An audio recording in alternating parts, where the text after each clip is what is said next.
شروع اللہ کا نام لے کر جو بڑا مہربان نہایت رحم والا ہے۔ قاف، قرآن مجید کی قسم کہ تم پیغمبر ہو۔ اصل بات یہ ہے کہ ان لوگوں نے تعجب کیا کہ انہی میں سے ایک خبردار کرنے والا ان کے پاس آیا تو کافر کہنے لگے کہ یہ بات تو بڑی عجیب ہے، بھلا جب ہم مر گئے اور مٹی ہو گئے تو پھر زندہ ہوں گے؟ یہ زندہ ہونا عقل سے بعید ہے۔ ان کے جسموں کو زمین جتنا کھا کھا کر کم کرتی جاتی ہے ہم کو معلوم ہے، اور ہمارے پاس تحریری یادداشت بھی ہے۔ بلکہ عجیب بات یہ ہے کہ جب ان کے پاس دین حق آ پہنچا تو انہوں نے اس کو جھوٹ سمجھا۔ سو یہ ایک الجھی ہوئی بات میں پڑے ہیں۔ کیا انہوں نے اپنے اوپر آسمان کی طرف نگاہ نہیں کی کہ ہم نے اس کو کیسے بنایا اور سجایا، اور اس میں کوئی شگاف تک نہیں؟ اور زمین کو دیکھو، اسے ہم نے پھیلایا اور اس میں پہاڑ رکھ دیے اور اس میں ہر طرح کی خوشنما چیزیں اگائیں تاکہ رجوع لانے والے بندے ہدایت اور نصیحت حاصل کریں۔ اور ہم نے آسمان سے برکت والا پانی اتارا اور اس سے باغ اگائے اور کھیتی کا اناج اور لمبے لمبے کھجور کے درخت جن کا گابھا تہ بتہ ہوتا ہے، یہ سب کچھ بندوں کو روزی دینے کے لیے کیا ہے۔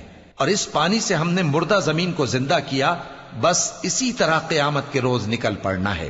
ان سے پہلے نوح کی قوم اور کنویں والے اور سمود والے لوگ جھٹلا چکے ہیں، اور عاد اور فرعون اور لوط کے بھائی اور بن کے رہنے والے اور تبا کی قوم، غرض ہر ایک نے پیغمبروں کو جھٹلایا تو ہماری دھمکی بھی پوری ہو کر رہی۔ تو کیا ہم پہلی بار پیدا کر کے تھک گئے؟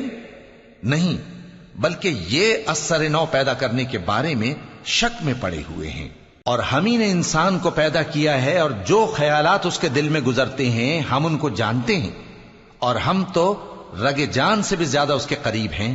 جب وہ کوئی کام کرتا ہے تو دو لکھنے والے جو دائیں بائیں بیٹھے ہیں لکھ لیتے ہیں۔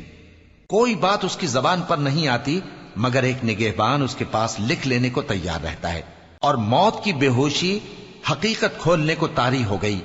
اے انسان، یہی وہ حالت ہے جس سے تو بھاگتا تھا، اور سور پھونکا جائے گا، یہی عذاب کی دھمکی کا دن ہے۔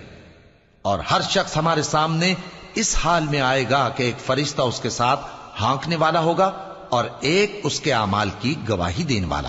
یہ وہ دن ہے کہ اس سے تو غافل ہو رہا تھا، اب ہم نے تجھ پر سے پردہ اٹھا دیا تو آج تیری نگاہ تیز ہے۔ اور اس کا ہم نشیں فرشتہ کہے گا کہ یہ اعمال نامہ میرے پاس تیار ہے۔ حکم ہوگا کہ ہر سرکش ناشکرے کو دوزخ میں ڈال دو، جو مال میں بخل کرنے والا، حد سے بڑھنے والا، شبہ نکالنے والا تھا، جس نے اللہ کے ساتھ اور معبود مقرر کر رکھے تھے، تو اس کو سخت عذاب میں ڈال دو۔ اس کا ساتھی شیطان کہے گا کہ اے ہمارے پروردگار، میں نے اس کو گمراہ نہیں کیا تھا بلکہ یہ آپ ہی رستے سے دور بھٹکا ہوا تھا۔ اللہ کہے گا کہ میرے حضور میں رد و قد نہ کرو، میں تمہارے پاس پہلے ہی عذاب کی وعید بھیج چکا تھا۔ میرے ہاں بات بدلہ نہیں کرتی، اور میں بندوں پر ظلم کرنے والا نہیں۔ اس دن ہم دوزخ سے پوچھیں گے کہ کیا تو بھر گئی؟ وہ کہے گی کہ کچھ اور بھی ہے۔ اور بہشت پرہیزگاروں کے قریب کر دی جائے گی کہ ان سے مطلق دور نہ ہوگی۔ یہی وہ چیز ہے جس کا تم سے وعدہ کیا جاتا تھا، یعنی ہر رجوع لانے والے، حفاظت کرنے والے سے، جو رحمان سے بن دیکھے ڈرتا رہا اور رجوع کرنے والا دل لے کر آیا، اس میں سلامتی کے ساتھ داخل ہو جاؤ۔ یہ ہمیشہ رہنے کا دن ہے، وہاں جو چاہیں گے ان کے لیے حاضر ہوگا۔ اور ہمارے ہاں اور بھی بہت کچھ ہے، اور ہم نے ان سے پہلے کئی امتیں ہلاک کر ڈالیں، وہ لوگ ان سے قوت میں کہیں بڑھ کر تھے۔ پھر وہ شہروں میں گشت کرنے لگے، کیا کہیں بھاگنے کی جگہ ہے؟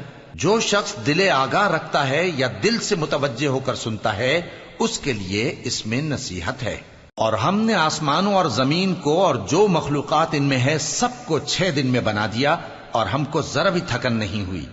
تو جو کچھ یہ کفار بکتے ہیں اس پر صبر کرو، اور آفتاب کے طلوع ہونے سے پہلے اور اس کے غروب ہونے سے پہلے اپنے پروردگار کی تعریف کے ساتھ تسبیح کرتے رہو، اور رات کے بعض اوقات میں بھی اور نماز کے بعد بھی اسی کے نام کی تسبیح کیا کرو۔ اور سنو، جس دن پکارنے والا نزدیک کی جگہ سے پکارے گا، جس دن لوگ ایک زور کی آواز یقیناً سن لیں گے، وہی نکل پڑنے کا دن ہوگا۔ ہم ہی تو زندہ کرتے ہیں اور ہم ہی مارتے ہیں، اور ہمارے ہی پاس لوٹ کر آنا ہے۔